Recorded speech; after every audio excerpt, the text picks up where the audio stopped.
Class 12th evolution chapter study कर रहे हैं और आज का जो टॉपिक है वो है mechanism of biological evolution. Biological evolution के लिए बहुत सारी थियरीज आई, लेकिन उसमें से लैमार्क और डार्विन की थियरी की बहुत ज़्यादा बात की जाती है, क्योंकि यही बेसिक फाउंडेशन है हमारे आगे के सभी थियरीज के लिए। यहीं से सारे आइडियाज़ आगे की ओर आते हैं। बाद में इस थियरी को एक्सपेंड करते हुए कुछ और नए मैनिपुलेशंस और नए तरीके से पेश किया गया, वो थे हार्डे वीनबर्ग कॉन्सेप्ट में। उसको हम बाद में एक अलग सेक्शन में डिस्कस करेंगे। यहाँ पे हम फोकस करेंगे लैमार्क, डार्विन और ह्यूगो ड्यूब्रिस की जो म्यूटेशन वाली थियरी है उस टॉपिक पे। तो स्टार्ट करते हैं लैमार्किज्म से। लैमार्क का पूरा नाम Jean Baptiste Pierre Anthony de Monet Lamarck 1744 1744 to 1829, यानी ये डार्विन से पहले आए थे। डार्विन 1802 या 1805 के आसपास वो पैदा हुए थे, तो ये डार्विन से पहले आए थे, प्री डार्विन एरा में, और ये उस एरा के सबसे जाने माने साइंटिस्ट में से एक थे। और इन्होंने बहुत बड़े बड़े पोस्ट को संभाला।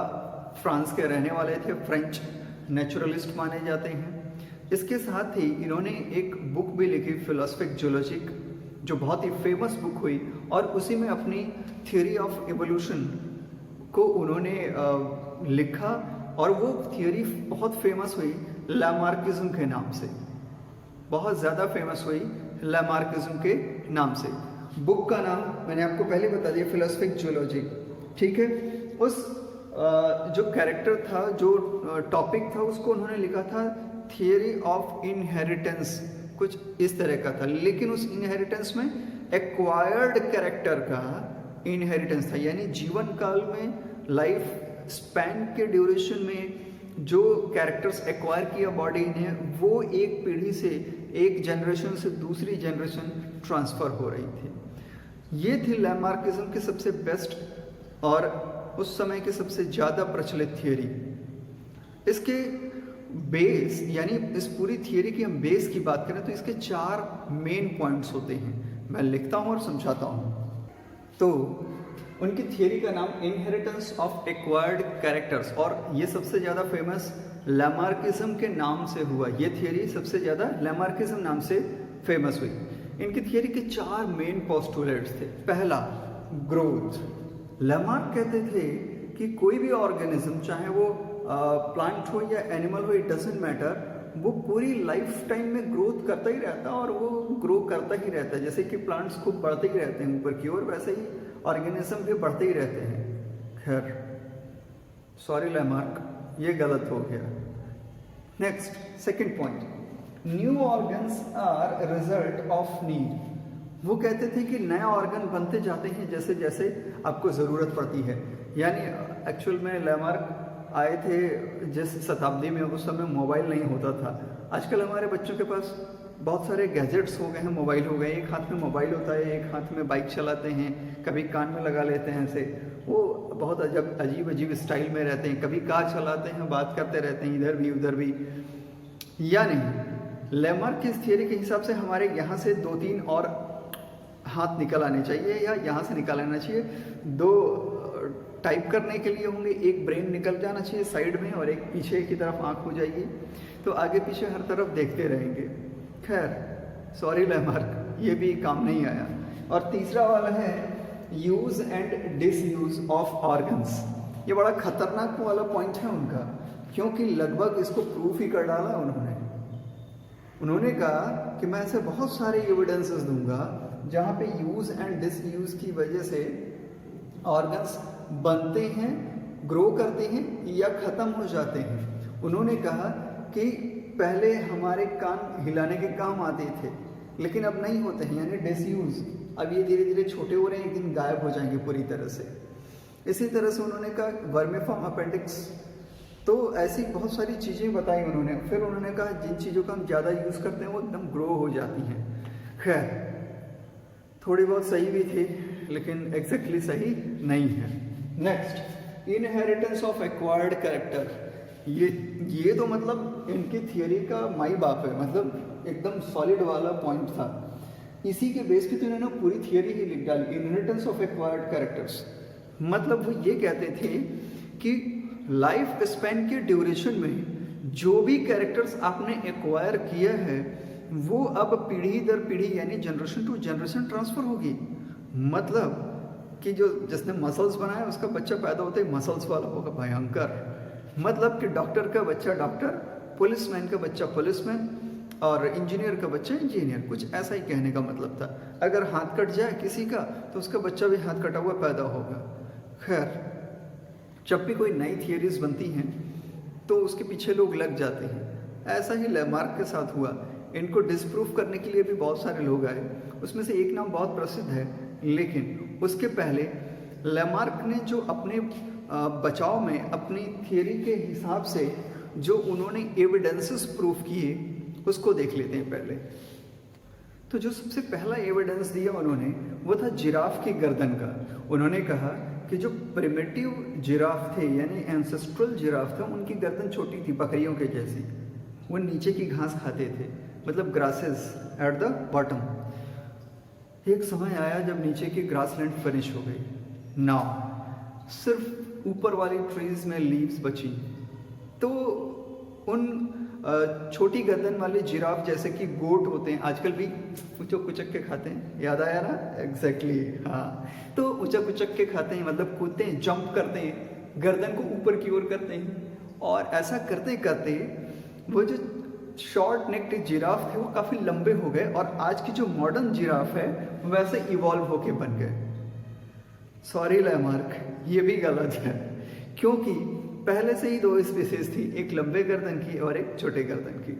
खैर बहुत ही अच्छा प्रयास था, बहुत अच्छा बताया था आपने। दूसरा जो उन्होंने एक और सॉलिड एविडेंस प्रूफ किया वो उन्होंने कहा कि यूज़ एंड डिसयूज़ वाली बात की। तो उन्होंने कहा कि जो हॉर्स थे, क्योंकि हॉर्स के फॉसिल के बारे में बहुत अच्छे से पता था, तो उन्होंने कहा हॉर्स का जो इवोल्यूशन हुआ उसमें पहले के जो हॉर्स थे उनके फीट कुछ ज़्यादा होते थे, तीन या चार ऐसे फीट बने होते थे, जिससे उनको चलने में बड़ी दिक्कत होती थी। तो उन्होंने यूज़ करना छोड़ दिया, वो एक ही बड़े वाले फीट से दौड़ना शुरू करते थे और इसकी वजह से धीरे धीरे केवल एक ही सॉलिड फीट बीच में बच गया। बाकी दो साइड की जो हड्डियां थी जो पाँव की फीट की थी वो धीरे धीरे गायब हो गई। सब परेशान हो गए। एग्जैक्टली ये बहुत बड़ा आदमी है, एकदम सही बोला। खैर एवोल्यूशन का पैटर्न है, सही हो भी सकता है। आप इसे डिस्कवर करके मुझे चैट बॉक्स में बताएंगे। नेक्स्ट उन्होंने जो एग्जांपल दिया वो था सांप के पाँव गायब हो जाना, पाइथन का, क्योंकि इसके पहले वाले वीडियो मैंने वेस्टिजियल ऑर्गन बताया था आपको। तो उन्होंने भी कहा कि पहले स्नेक्स के पाँव होते थे, 4 पाँव होते थे, टेट्रापोडा थे, लेकिन जब ये कहीं अपने खाने पीने वाले प्रेडेटर से बचने के लिए भागते थे, बिल की ओर घुसते थे तो आधा बॉडी घुस जाता था, जहाँ पाँव रहता था बच जाता था। एंड एट दैट कंडीशन वो बहुत इजीली कैच हो जाते थे, प्रे बन जाते थे और उनको खा लेते थे, ईगल्स या बड़े जो भी खाने वाले एनिमल्स हैं उनको। फिर से झटका दिया, बहुत अच्छा है। आप बताएंगे क्या ये सही था स्टोरी? बहुत सारे साइंटिस्ट कहते हैं हाँ सही है, और बहुत सारे कहते हैं नहीं, एवोल्यूशनरी ट्रेंड है, धीरे धीरे टेट्रापोड से एपोड्स का डिस्कवरी हो गया। खैर वेस्टिजियल ऑर्गन प्रेजेंट हैं, इसलिए ये थियोरी लगभग सही भी लगती है। तो इस तरह से उन्होंने बहुत सारे एग्जाम्पल्स दिए। Now we are talking about the criticism of Lamarckism. मैंने कहा कि थियरीज बनती हैं तो उसके क्रिटिसिज्म भी होते हैं या उसी पे काम करने वाले और भी लोग आते हैं। यही रिसर्च है, यही साइंस है। अगर ऐसा ना हो तो डेवलपमेंट जो आज हम मॉडर्न साइंस में पहुंच गए ऐसा बिल्कुल भी ना हो। तो साइंस की सबसे बड़ी खास बात यही है, हिट एंड ट्रायल, और बार बार खोजी हुई चीज़ को स्टडी करके फिर से कुछ नया खोजना, इनोवेट करते रहना, दैट इज़ रिसर्च करते रहना। तो ऑगस्ट विज़मैन, इट इज़ ऑगस्ट विज़मैन 1890, अब ये एक्वायर्ड कैरेक्टर के पीछे पड़ गए। इन्होंने कहा भाई Lamarck ji I am sorry, मैं चेक करूँगा आपने सही बोला कि नहीं बोला। और अगस्त विजमैन तो चूहे के ही पीछे पड़ गए। चूहे की एक उन्होंने कपल्स को पकड़ा और उनकी पूंछ काट दी। नेक्स्ट जनरेशन आई, नेक्स्ट जनरेशन के जितने भी बच्चे थे सबकी पूंछ काट दी। फिर उसकी जनरेशन आई, पूंछ काट दी। और ऐसा इन्होंने 20 जनरेशन 20 जनरेशन तक किया। 21st जनरेशन में फिर से पूंछ वाला बच्चा पैदा हो गया। तो अगस्त विजमैन ने कहा कि लामार्क आपकी जो थियरी है वह सही नहीं है, एक्वायर्ड कैरेक्टर ट्रांसफर नहीं होते हैं। तो इसी तरह से कुछ पहली थियरी तो थोड़ी कम हो गई। दूसरे इसके बाद डार्विन का टाइम पीरियड आता है और डार्विन की थियरी को नेचुरल सिलेक्शन की थियरी कहते हैं और अब तक की सबसे ठीक ठाक थियरीज है, लेकिन वो भी बहुत मॉडिफाइड हुई। एग्जैक्टली एज इट इज़ नहीं मान सकते कि डार्विन ने पूरा का पूरा सही कहा था। एक या दो पॉइंट जिसमें नेचुरल सिलेक्शन सबसे बेस्ट फैक्टर था जो डार्विन दे पाए थे, और मान सकते हैं कि मेंडल की तरह वो भी लकी थे, कुछ उन्होंने कहा और उस समय सरस्वती माँ की कृपा हो गई। तो शुरू करते हैं तो चार्ल्स रॉबर्ट डार्विन की जब बात आती है तो डार्विन फिंचेस भी दिमाग में आते हैं, क्योंकि नेचुरल सिलेक्शन पे काम करते हुए उन्होंने अगर किसी चीज़ को सबसे बेहतरीन तरीके से बताया तो वो डार्विन फिंचेस थी। 1809 से 1882 तक ये थे। लामार्क के बाद सबसे प्रसिद्ध वैज्ञानिकों में से एक, सबसे ज़्यादा प्रसिद्ध वैज्ञानिकों में से एक। तो इन्होंने शुरू से ही थोड़ी क्यूरोसिटी रखी, थोड़ा नेचुरलिस्ट टाइप के थे। बाद में इन्हें इंग्लैंड के राजघरानों से भी काफ़ी सपोर्ट मिला। उस समय इंग्लैंड के राजघराने से इन्हें अलग से एक पूरा जहाज मिला, HMS बीगल नाम था, पूरे वर्ल्ड के टूर करने के लिए और नेचुरल जो भी थिंग्स प्रेजेंट हैं उनकी सही सही रिपोर्ट तैयार करके राजघराने तक पहुंचाने के लिए। तो इस तरह से इनको काफ़ी सपोर्ट मिला। काफ़ी साल तक इन्होंने काम किया, बहुत सारे अलग अलग जगह अलग अलग लोगों के साथ मिल करके। लेकिन 1857 और 1858 के आसपास इन्हें एक यंग इंग्लिश, यानी इन्हीं के देश के एक और यंग साइंटिस्ट कह सकते हैं, से कुछ सहयोग मिलना शुरू हुआ और उनका नाम था अल्फ्रेड वेलेस। माना जाता है कि बाद में वो इनके सबसे बेहतरीन चेले बने, या ये कहिए कि दोनों लोगों ने मिलकर बहुत बेहतरीन काम किया। तो उसी समय 1857-58 के आसपास एक मैन्युस्क्रिप्ट यानी एक लिखी हुई बात, जो कि नॉर्मली हम रिसर्च पेपर जिसे कह सकते हैं, वेलेस ने किसको भेजा? डार्विन को भेजा। उसका टॉपिक था, तो वो मैन्युस्क्रिप्ट था on the tendency of varieties to depart indefinitely from the original types. और यहाँ से डार्विन काफ़ी प्रभावित हुए। फिर इसके बाद 1958 में दोनों लोगों ने मिलकर के लीनियन सोसाइटी में अपने वर्क को प्रेजेंट किया, जो डार्विन ने अब तक की अपनी विदेश यात्राओं से कलेक्ट की थी इंफॉर्मेशन, और इस वेलेस नाम के यंग साइंटिस्ट ने जो मिल करके काम किया था, इन दोनों की कंप्रेहेंसिव रिपोर्ट की बात करें तो 1858 में उसको लीनियन सोसाइटी में रखा और सबसे ज़्यादा प्रसिद्धि मिली उस समय इनके थियरीज को। लेटर ऑन 1859 में सबसे फेमस बुक, डार्विन की जो आज तक की सबसे फेमस बुक है, उसको उन्होंने लिखा, that is origin of species by natural selection, और इसको पब्लिश किया 1859 में। और यहीं से शुरू होती है डार्विनिज्म। इस कॉन्सेप्ट को डार्विनिज्म कहा जाता है, यानी नेचुरल सिलेक्शन की कहानी मैं आपको सुनाता हूँ। तो डार्विन के थियरी के कुछ बेसिक पोस्टुलेट्स थे, वो 5 होते हैं, इसको आप याद कर लीजिए। पहला है enormous fertility in the living being, second struggle for the existence, third variation under the nature, and fourth survival of the fittest, and 5 origin of the species. Wallace ने इस चीज़ को समराइज किया और कॉम्प्रिहेंसिवली मैंने बताया कि वैलेस और Darwin ने मिलकर बहुत काम किया। तो पहले पॉइंट को डिस्कस करते हैं। पहले पॉइंट में डार्विन का ये कहना था, और भी बहुत सारे लोगों ने डार्विन को सपोर्ट किया, हक्सले और बहुत सारे लोग थे उस टाइम, बहुत सारे लोगों ने 3, 4, 5 की बाद सीरीज बन गए, कुछ डार्विन के एकदम सपोर्टर हो गए, अंधभक्त हो गए, तो सपोर्ट किया और ये बताया कि कोई भी पॉपुलेशन साइज है, चाहे वो इंसेक्ट की हो, प्लांट की हो, नॉर्मली इंसेक्ट्स और एनिमल्स पे स्टडी किया था इन लोगों ने, तो चाहे वो बर्ड की पॉपुलेशन हो, इंसेक्ट की पॉपुलेशन हो, ह्यूमन बीइंग की, उन्होंने कहा कि फर्टिलिटी की पॉसिबिलिटी बहुत ज़्यादा होती है, बहुत ज़्यादा अमाउंट में फर्टाइल होते हैं, बहुत ज़्यादा। जैसे मच्छर, उन्होंने कहा कि मच्छर में बहुत अंडे पैदा होते हैं, लाख लाख अंडे एक बार में एक जगह पे आपको देखने को मिल जाते हैं, लेकिन उनमें से कितने बचते हैं वही बाकी थियरीज बताती हैं। तो एनर्मस फर्टिलिटी। सेकेंड पॉइंट है स्ट्रगल फॉर एग्जिस्टेंस। जैसे ही पैदा हुए वैसे ही स्ट्रगल शुरू हो गया। स्ट्रगल किस चीज़ के लिए? फूड के लिए, शेल्टर के लिए और नेक्स्ट जनरेशन यानी रिप्रोडक्शन के लिए। ये स्ट्रगल किसके बीच में? अपने ही लोगों के बीच में, यानी सेम स्पीसीज के बीच में, that is intra specific struggle. इसके बाद अपने अंदर आपने रेस जीत लिया, फिर बाहरी लोगों से यानी बाहर की स्पीसीज से इंटर स्पेसिफिक, इसको कहते हैं उसी लोकेलिटी के जो दूसरे स्पीसीज हैं, तो inter specific struggle for the existence, और सुपर स्पेसिफिक टाइप का, या आप कहिए कि struggle from the environment.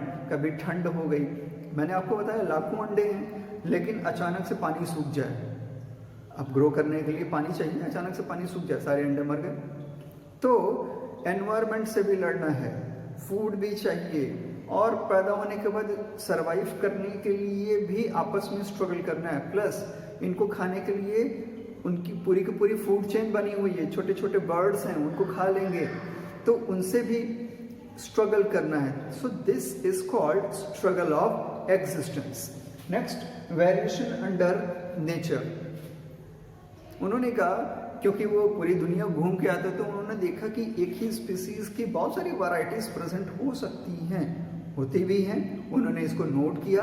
Darwin finches इसका सबसे बेस्ट एग्जांपल भी उन्होंने दिया।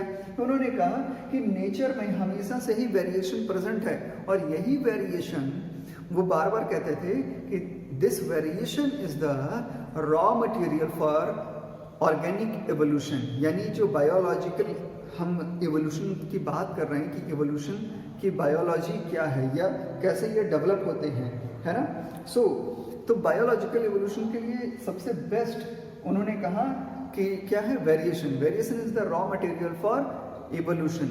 डार्विन की बात है, इसको याद कर लीजिए, ये हर बार एवोल्यूशन में आएगा। मतलब कि जहाँ एवोल्यूशन होगा वहाँ वेरिएशन की बात करेंगे ही करेंगे, नेचुरल सिलेक्शन की बात करेंगे ही करेंगे, क्योंकि इसी फिनोमिनल से जुड़ा हुआ वर्ड है नेचुरल सिलेक्शन। इसको प्रूव करने के लिए उन्होंने कहा कि लैमार्क जो कहते थे कि गोट ने ऊपर किया और उनकी हड्डियां बड़ी हो गई, ऐसा कुछ भी नहीं है। पहले से ही दो स्पीसीज प्रेजेंट थी, एक छोटे नेक वाली जिराफ की और दूसरी लॉन्ग नेक वाली जिराफ की। छोटी नेक वाले जिराफ अनफॉर्चुनेट थे, वो स्ट्रगल नहीं कर पाए, एग्जिस्ट नहीं कर पाए और उनकी डेथ हो गई। तो ये थी जिराफ की कहानी। सर्वाइवल ऑफ द फिटेस्ट, ये वर्ड हर्बर्ट स्पेंसर ने दिया था, और इसी को डार्विन की भाषा में कहें तो नेचुरल सिलेक्शन कहा जाता है। यानी नेचर ने सेलेक्ट किया कि कौन आगे जाएगा स्ट्रगल करके, जो बचेगा, अब वो नेचुरली सेलेक्टेड है। अब जो नेचुरली सेलेक्टेड है या सर्वाइवल फॉर द फिटेस्ट है, उससे एक नई टाइप की स्पीसीज बनेगी जो कि फ्यूचर में अपने अडॉप्ट किए हुए कैरेक्टर्स को आगे ले जाएगी, और वो ज़्यादा सूटेबल है प्रेजेंट कंडीशंस में जीने के लिए। तो यहाँ से एक नई स्पीसीज का डेवलपमेंट होता है, that is called speciation, and this is also known as what? Origin of species. तो इस तरह से 5 बेसिक पोस्टुलेट्स रखे। सर्वाइवल ऑफ द फिटेस्ट में जो नेचुरल सिलेक्शन की बात करते हैं, वहाँ पे जिराफ के अलावा लैमार्क का एक और बहुत बड़ा एग्जाम्पल फेमस है, और ये इंग्लैंड के रिवोल्यूशन से भी है, इंडस्ट्रियल रिवोल्यूशन से भी जुड़ा हुआ है, मॉथ की कहानी। जो मॉथ थे वहाँ पे वो दो तरह के थे, वाइट और ब्लैक। तो इंडस्ट्रियल रिवोल्यूशन से पहले पेड़ों पे लाइकेन वहाँ पे होती थी, ठंडा मौसम था, लाइकेन बहुत होते थे, पॉल्यूशन, एयर पॉल्यूशन बहुत कम था, तो लाइकेन इजीली होते थे और वाइट कलर के होते थे, उसमें वाइट कलर के मॉथ इजीली बच जाते थे। जो डार्क कलर के मॉथ होते थे वो दिख जाते थे और बर्ड्स उनको खा लेती थी। लेकिन समय बदलता है, नेचुरल सिलेक्शन यहीं से शुरू होता है। समय ने परिवर्तन लिया। 1860 और 70s के आसपास इंडस्ट्रियल रेवोल्यूशन शुरू होता है और यहाँ से शुरू होती है वाइट मॉथ के कम होने की कहानी। क्यों? क्योंकि पॉल्यूशन की वजह से अब वो जो लाइकेन वहाँ पे ग्रो होते थे, जो वाइट कलर के होते थे जिसमें कि वाइट मॉथ छुप जाते थे, अब वो लाइकेन गायब होने लगे। क्यों? क्योंकि जहाँ पॉल्यूशन होता है, एयर पॉल्यूशन होता है, वहाँ लाइकेन ग्रो नहीं करते। Lichens are the indicator of air pollution, air pollution के बेस्ट इंडिकेटर में से माने जाते हैं। तो इस तरह से लाइकेन्स गायब हो गए और ब्लैक कलर की स्टेम पे ब्लैक मॉथ इजीली कैमोफ्लेज करने लगे या बच गए, छिप गए, और वाइट कलर के मॉथ अब इजीली दिखने लगे। अब उनका यूज हुआ और उनकी स्पीसीज पूरी तरह से गायब हो गई। तो इस तरह से नेचर ने सेलेक्ट किया कि ब्लैक वाला मॉथ सर्वाइव कर गया, and this is what survival of the fittest और नेचुरल सिलेक्शन। और यहाँ से एक नई स्पीशीएशन शुरू होती है। इस चीज को वेलेस ने एक पूरा चार्ट बनाया, कॉम्प्रिहेंसिव वर्क था। मैंने कहा कि वो बाद में उनके एक तरह से स्टूडेंट हो गए, सबसे अच्छे स्टूडेंट्स में से। तो वेलेस चार्ट भी डेवलप किया और वो बहुत ही फेमस चार्ट हुआ। ओके, तो वेलेस चार्ट डेवलप हो गया। अब इसके बाद ह्यूगो डी व्रिज आए, उन्होंने कहा नहीं, ऐसे कहानी नहीं होती है।